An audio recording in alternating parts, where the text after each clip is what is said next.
It's the hyper independence that they have a problem with, and it is. Is that not what you mean when you say very independent? Well, I'm asking you a question. I said super, but I meant to say hyper. No, hyper independence is more than independence. Okay? Yeah, can we define that? Yes, please. Let's define it. Some women are inspired by money, motivated by money, so she's gonna date a guy. I was gonna say a lot. Well, most. But when that's said, guess what happens? As that man that marries that woman, she said, "I don't want to be a broke." He knows I better not go fucking broke. Yeah. But now we have a 20-year relationship, and he goes broke, and now she leaves. In this time of happily single, you also have to do the inner work, though, because I think a lot of people forget that part, and they just I didn't think forget that part. That's what I've been doing. I'm by myself, and I love it. Okay. Like, you have to know the pathology around why these are your rules. Mm-hmm. You know, you can't just be like, oh, I don't like nobody that don't shine the tip of their shoes. Like, what's, you know? It's something ridiculous. Yeah. And I don't want to say, yeah, it's ridiculous, Yeah, but like, when they come out of that, I'm so super independent, happily single, a lot of times y'all come out of that with the most ridiculous asinine rules, and then you meet a dude that you actually like, and you're like, well, why he didn't stick around? And it's because your rules are just asinine. Making the correlation of like being super independent and happily single like align, and that's just not what it always is. Someone can doesn't always have to be always. Just sometimes. I know, but Doesn't that's always have to be always. But twice now you've said you did. being happily single is the same as I'm independent and I don't need anybody. That's just not true. I apologize. But wait, no. I have a really quick question. Like, because we always like make it a negative thing when women are independent. Do we not want independent? It's the hyper independence that they have a problem with, and it is. Is that not what you mean when you say very independent? Well, I'm asking you a question. I said super, but I meant to say hyper. No, hyper independence is more than independence. Okay? Yeah, can we define that? Yes, please. Let's define it. We like independence, right? But you don't need to be hyper. You don't need to be too much. And what does hyper look like? Yeah. I mean, for everybody, it's different. Okay. Yeah, right? What is it? I can't say for everybody, but for me, what hyper looks like is, you know how like when you when you go and you fill out a job application, they say like, do you work well with others? Right? They check no. Right?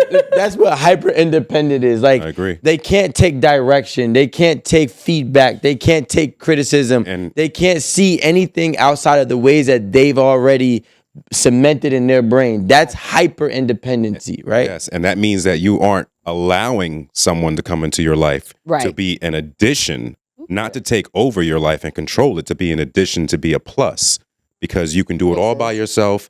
And I don't need, and I got this. Okay, so what am I here for? No, I get it, and I understand. Nigga, to shiver me timbers. Wait, that's what I you're here for. understand the negativity that surrounds hyper independence. Like, I get it, but I'm just saying that hyper independence doesn't always align with happily single, which is what I know where your mind was at.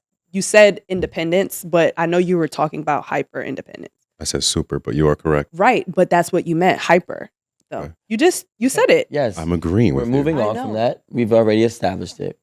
I think it's very important, and this is a learning moment. Yeah, let us know, please. It's very important to understand the words that we use when we communicate with others and the public. Thank you. Right? So if we use the word whore, by definition, it means Hate it. to a horse, right? By definition, it means a prostitute. For him.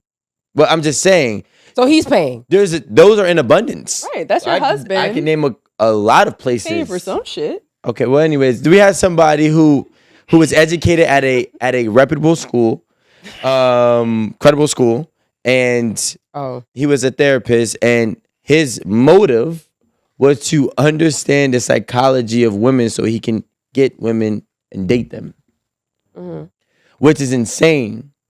Right, to me, that you go to school to learn the mind just so you can manipulate it in your favor in your dating field, and that's what we're. That's you asked me. That's kind of smart. I was about to say, literally the $1,000 for That's not $1,000 for a husband. Is it manipulation or differently? That's all. I ain't gonna lie. Is it manipulation? If that was my end You're becoming game, educated to get what you want. But no, but your actual career is it's influenced by obtaining women. Isn't that my job is about obtaining money. That's okay. Profit off of it based dollars with that college education. What do you mean? What? I said he can profit off of it. You can profit doing a lot of things that don't even require education. But his motivation for his career had nothing to do with the actual career and had everything to do with his dating life. But guys, exactly. Let's be real. Like, everybody's motivation when it comes to their careers is very different. Like, I have friends and family members who are in medicine because they want to help people. And I got friends in family medicine who in it because it provides an extravagant life, and they can deal with what comes with it. So I'm not necessarily. I get what you're saying, but I'm not necessarily against whatever his motivations are. Like, real talk, if I go set up a lawn company tomorrow and it can make as much as I make right now, baby, I'm cutting grass. Like, because my motivation is the money. My motivation is nothing else. So there's people. So look, that's why we got to be careful with what we say. There are people who are real life pedos whose motivation is to become a teacher to be around kids. Your motivation doesn't take away from what their motivation is. It doesn't make what I'm saying. Doesn't make it right. That's what I'm saying. Your motivation is not right. And the thing is like, if I was to margarita. Look, I love vaginas so much that I want to become a gyno. Right? Ooh. Just so I can touch women. Okay. Touch women's vaginas. I am sick. That's not good motivation. And so for me, I align a little bit less severe, but that motivation to become a therapist just so you can excel at dating because you had no success and then try to use that as a career path, to me, that's sick. But your motivations are not always good. I think we're confused.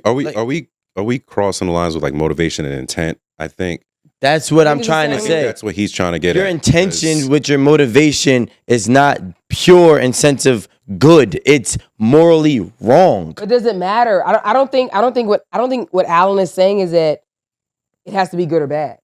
It is what it is. Your motivation is to touch coochies all day. So you want to go through 20 years of school. I don't know who the fuck want to do that. You want to go through 20 years of school to touch coochies all day.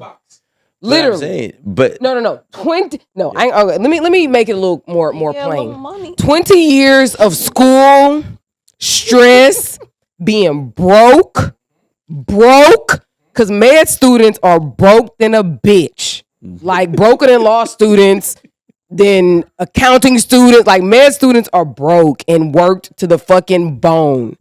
All right. So to go through all of that just to touch coochies all day? You could have just got a therapist. Thank you. So my thing is this: a lot of people's motivation money and get a prostitute. Thank you to touch a coochie for $20. Nah, but the thing is, but the thing is, a lot of people's motivation really shows that they need help. Agreed. And that's what I'm trying to say. They need inner work. And when you need inner work, yeah, you could be successful at acquiring whatever your goal is, but it doesn't fix the problem. If anything, it amplifies it. Yeah, true. And now what happens is it starts at A and goes to fucking Z. But the thing is that, like, Rico, what is the solution to that? Are we going to say, like, hey, Jimmy, because we don't know Jimmy just want to touch coochies. Well, until Jimmy catch a case. Right, but and that's what we're gonna be like, damn, Jimmy came on our show one time. Yeah.